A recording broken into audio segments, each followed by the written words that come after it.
అడవిలో స్నేహం, friendship in the jungle. రోహన్ష్ మరియు అతని చిన్న తమ్ముడు అయన్ష్ అడవిని చాలా ఇష్టపడతారు. ప్రతి వారాంతం వారు తమ ఇంటి వెనుక ఉన్న పచ్చని అడవి అంచున ఆడుకునేవారు. ఒకసారి వారు కొంచెం లోపలికి వెళ్లాలని నిర్ణయించుకున్నారు. అడవి లోపల ఏముందో చూద్దాం అన్నాడు రోహన్ష్. నడుస్తూ ఉండగా వారికి ఒక వింత శబ్దం వినిపించింది. అది ఏమిటి అని అయన్ష్ అడిగాడు. వారు దగ్గరికి వెళ్లగా ఒక చిన్న కోతి చెట్టు కింద కూర్చుని ఏడుస్తూ కనిపించింది.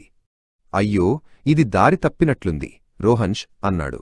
అతను కోతికి దగ్గరగా వెళ్లి దానిని ఓదార్చడానికి ప్రయత్నించాడు. మనం దీనికి సహాయం చేయాలి రోహన్ష్ అన్నయ్య, అయన్ష్ అన్నాడు. దాని కుటుంబాన్ని కనుగొనడానికి మనం సహాయం చేద్దాం. వారు కోతిని తమతో తీసుకుని అడవిలో ముందుకు సాగారు, కోతి కుటుంబం కోసం వెతుకుతూ. కొద్దిసేపటి తరువాత ఒక పెద్ద గుడ్లగూబ చెట్టు కొమ్మపై కూర్చుని వారిని చూసింది. మీరు ఎక్కడికి వెళ్తున్నారు చిన్నపిల్లలారా అని గుడ్లగూబ అడిగింది.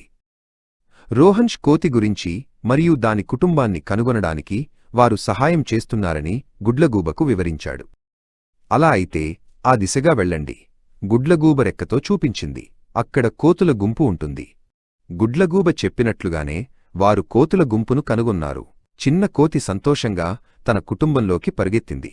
రోహన్ష్ మరియు అయన్ష్ సంతోషంగా ఇంటికి తిరిగి వెళ్లారు, ఒక మంచి పని చేసినందుకు.